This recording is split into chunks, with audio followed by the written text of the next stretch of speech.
Wagwan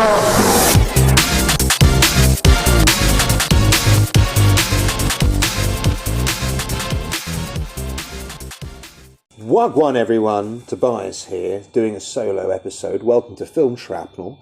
I'm just going to do a quickie because I've got a couple of things that I want to cover and they're DC movies news related. And these episodes don't often get many views, so it's just, we're going to do a quick one. So really briefly, they've just announced that Wonder Woman 3 is in the works with Gal Gadot and James Gunn. And a lot of people are coming out feeling that James Gunn, just doesn't know what he's doing and he's coming across as disingenuous and whatnot. Now, do I think he's being disingenuous? Not really. And because a lot of people are saying that, he said one thing and he's delivering something else. Even him saying that Blue Beetle will be the new DC movie that's going to kick off this new universe. But then the actor playing him came out on Twitter and said he had a meeting with James Gunn, who basically said to him, if this movie does well, we're going to see a lot more Blue Beetle. Now, a lot of people have felt that that's to be read as, we're never going to see Blue Beetle if it doesn't make any money. If this first one doesn't make any money, we won't see him again. And I don't really read it that way. I personally think what he's basically saying is your Blue Beetle movie will be your Blue Beetle movie, and we might spin it into a trilogy or whatever. But what I took it to mean really is he's saying if it's really successful, because you're the first movie in this universe, you could be the linchpin. You could be our Spider-Man, basically. You could be the linchpin of this whole universe, where you end up in basically every single DC movie. Now, I mean, I could be wrong, but that's how I read that tweet. That like, if the movie does well, he's going to become like, the sort of launch pad for this whole universe to be built around. But yeah, take that with a pinch of salt. But I think we should be taking all of it with a pinch of salt. Obviously, people are angry that if you're getting Gal Gadot back, why did you have to fire Henry Cavill and Ben Affleck? Now, the thing is, Ben Affleck has said that he was tired with this shit for a long time. He quit being Batman like twice already now. So, and they keep bringing him back with more and more money. So, ultimately, I think Ben Affleck's probably pretty tired of this shit and would rather take a step back. And I don't think Henry Cavill was fired. Let me tell you what this could be. Number one, it could simply just be studio interference. People are saying, James Gunn fired Henry Cavill, and it's not an issue of money because you're getting Gal Gadot back. And it's not an issue of age because the new guy you've got playing him is only 10 years younger, and Henry Cavill still looks amazing for his age.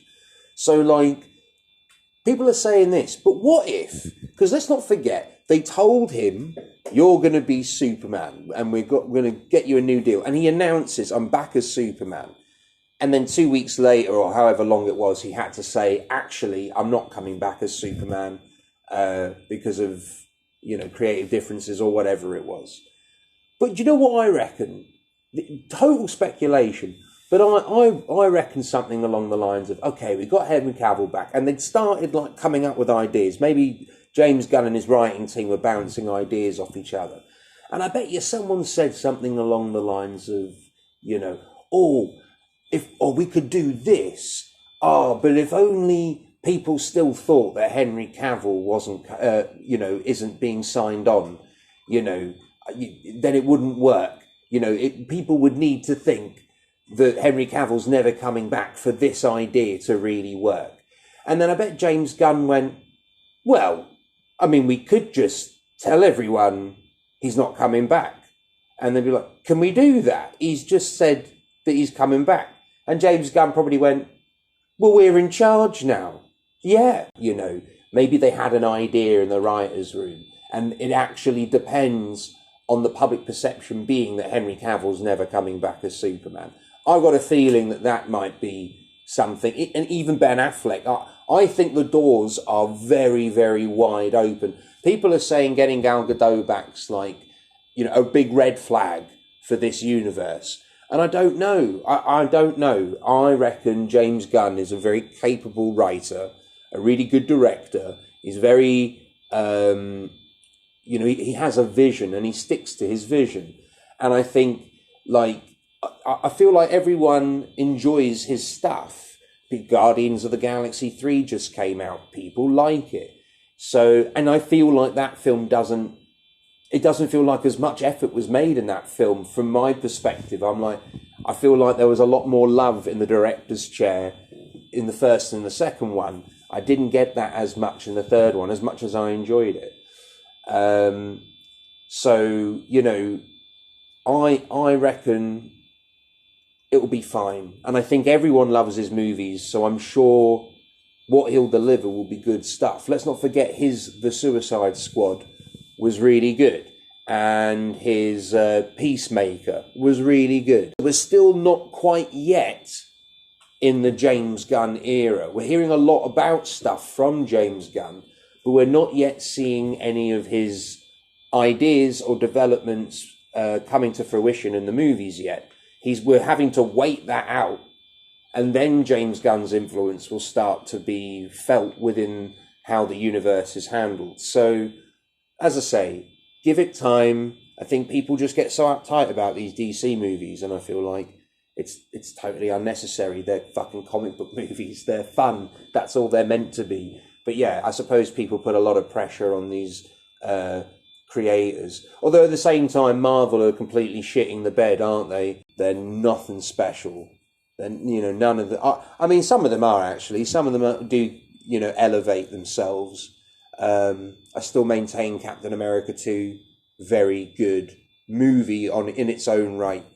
And I still think what those I forget the directors' names, the brothers that did Infinity War and Endgame, but I feel like what they managed to do with juggling so much, I've never seen anything quite like it in cinema before. So pretty good work from Russo brothers, that's their name.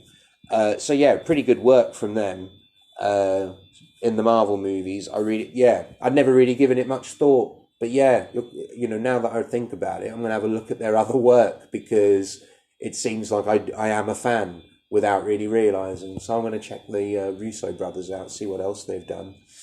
I suppose that's pretty much it. Secret Invasion was dog shit, and this new Wonder Woman news, all this DC news, I think people just need to chill out. It'll probably be fine. It's probably going to be really fun. It's probably going to be really enjoyable. You're all probably going to love it. So relax, relax. I'm just going to close off with a retraction. Oh yes, Film Shrapnel printing their first retraction. So I did my puke thoughts on the Flash movie when I came out of the cinema. And since then, I've watched the movie again at home in high definition. And okay, I will absolutely concede the CGI is very poor, especially when you consider how much they spent on it. And also the all those bits at the end where universes are colliding. We see alternate versions of Superman and Batman.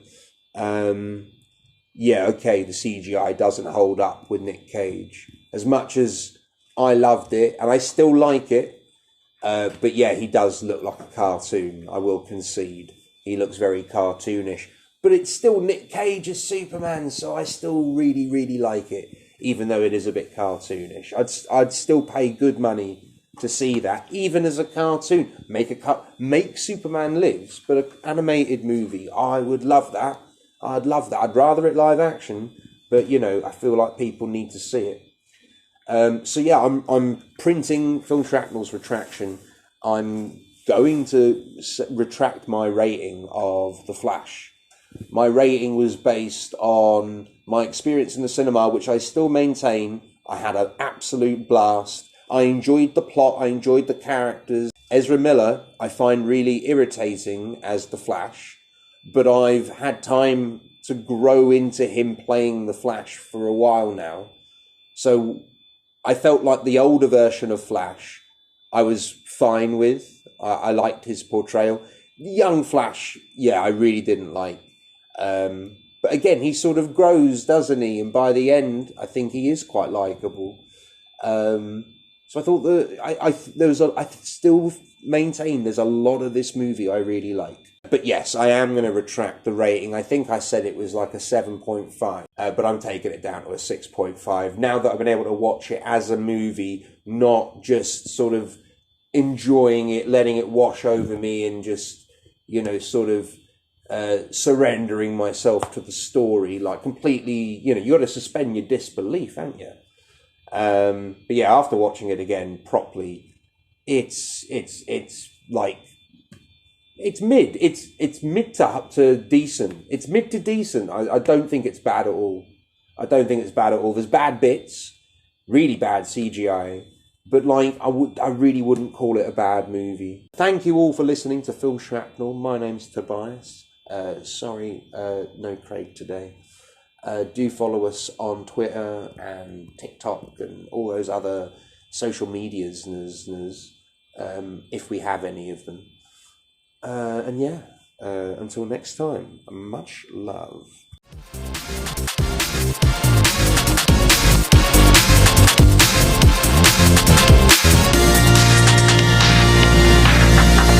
Film Shrapnel.